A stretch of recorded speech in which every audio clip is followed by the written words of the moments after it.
ഇന്ന് നമുക്ക് ചോറിൻ്റെ കൂടെ കഴിക്കാൻ പറ്റിയ രുചികരമായിട്ടുള്ളൊരു കറി നോക്കാമേ. അതിന് വേണ്ട കിഴങ്ങ് ഓപ്ഷണലാണ്, വേണമെങ്കിൽ ചില ഇല്ലെങ്കിൽ തക്കാളി മതി. പിന്നെ തക്കാളി 2 തക്കാളിയാണ് ഞാൻ എടുത്തിരിക്കുന്നത്. പച്ചമുളക് 5 എടുത്തിട്ടുണ്ട് എരിവിന് വേണ്ടിയിട്ട്. പിന്നെ സവാള ഒന്നേ ഉള്ളൂ കേട്ടോ. ഇനി നമുക്ക് പാൻ അടുപ്പേ വെക്കാം, ചൂടാക്കാൻ വെക്കാം കേട്ടോ.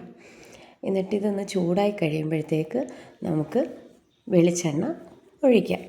ഇവിടുത്തെ വെളിച്ചെണ്ണ എന്ന് പറയുന്നത് ഞങ്ങൾ തേങ്ങ ആട്ടി എടുത്ത വെളിച്ചെണ്ണയാണ്. അപ്പം നാടൻ വെളിച്ചെണ്ണ തന്നെയാണ് കേട്ടോ. ആ വെളിച്ചെണ്ണ സ്വല്പം വെളിച്ചെണ്ണ ഒഴിച്ചു, കാരണം നമുക്ക് ഇതിനകത്ത് തേങ്ങയുടെ അംശം ചേർക്കുന്നുണ്ട്. വെളിച്ചെണ്ണ കുറച്ച് മതി. അതിന് ശേഷം സവാളയുടെ ആ ഭാഗം കളയത്തായിരുന്നു പറയേണ്ട കേട്ടോ, അത് കേടല്ല, അതുകൊണ്ടാണ്, കുഴപ്പമില്ലാന്ന് തോന്നിയോണ്ടാണ് ഞാനിട്ട്. അപ്പോൾ സവാള ഇടയ്ക്ക് അരിഞ്ഞ് നേരെ കട്ടിയായിട്ട് പോയി കേട്ടോ. അപ്പോൾ സവാള അരിഞ്ഞ് ഒരു സവാള മാത്രമാണ് ഞാൻ ഈ കട്ട് ചെയ്തേക്കുന്നത്. അത് വലിയ സവാളയാണ്. അത് കട്ട് ചെയ്ത് അതൊന്ന് വഴറ്റിയെടുത്തു. കാരണം ആദ്യം സവാള ഇച്ചിരി പെട്ടെന്ന് വഴഞ്ഞ് കിട്ടുമല്ലോ. അതിന് ശേഷം ഞാൻ പച്ചമുളക് ഫുള്ള് വിട്ടു വഴറ്റി എടുത്തിട്ടുണ്ട്. അത് കഴിഞ്ഞ് നമുക്ക് അടുത്ത തക്കാളിയാണ് ഇടേണ്ടത് കേട്ടോ. എന്താണെന്ന് വെച്ച് കഴിഞ്ഞാൽ കിഴങ്ങ് അല്ല, തക്കാളി ആകുമ്പോൾ ഇത് മൂന്നും കൂടി പെട്ടെന്ന് വഴഞ്ഞ് കിട്ടും.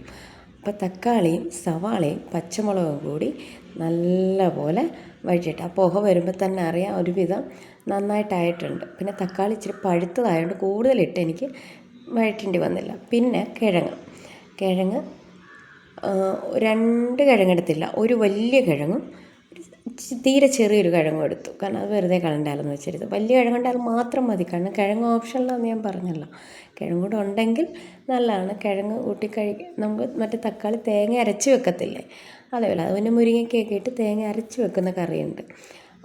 അപ്പോൾ ഇത് ഇത്രയും കൂടിയിട്ട് ഞാൻ വഴറ്റി. അതിന് ശേഷം നമുക്ക് പൊടിവർഗ്ഗങ്ങൾ ചേർക്കാമേ. മഞ്ഞൾപ്പൊടി സ്വല്പം ഇട്ടാൽ മതി. അപ്പോൾ ആദ്യം ഇട്ടത് ഇച്ചിരി കുറഞ്ഞു പോയി, അതുകൊണ്ടാണ് ഞാൻ രണ്ടാമത് ഇച്ചിരി കൂടി ഇട്ടത്. പിന്നെ മുളക് പൊടി 1 സ്പൂൺ ഇട്ടിട്ടുണ്ടായിരുന്നേ.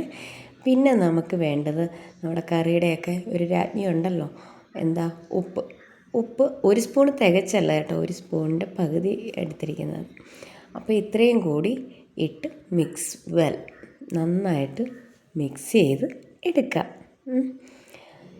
എന്നതിന് ശേഷം നമുക്ക് വേണ്ടത് ഇതൊരു ഗ്രേവി ടൈപ്പ് വേണമല്ലോ, കാരണം ഇതൊന്ന് വെന്ത് കിട്ടണമല്ലോ. കുക്കറുള്ളവർക്കാണെങ്കിൽ ഒറ്റയടിക്ക് കുക്കറിൽ വേവിച്ചെടുക്കാം, പക്ഷേ അതിന് നല്ലത് നമുക്ക് പാനിൽ ചെയ്തെടുക്കുന്നതാണ്.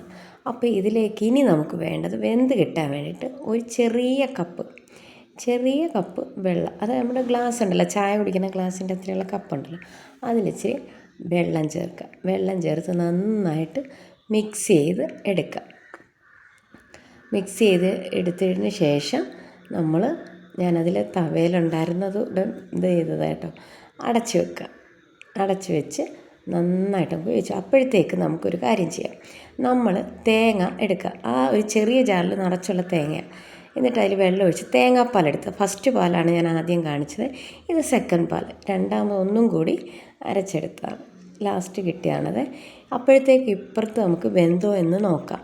വെന്തോ നോക്കുമ്പോൾ കിഴങ്ങിന് നമുക്ക് ഈ തവ വെച്ച് നമ്മൾ അമുക്കുമ്പോഴത്തേക്ക് കഷ്ണങ്ങളായിട്ട് വരാറുണ്ട്.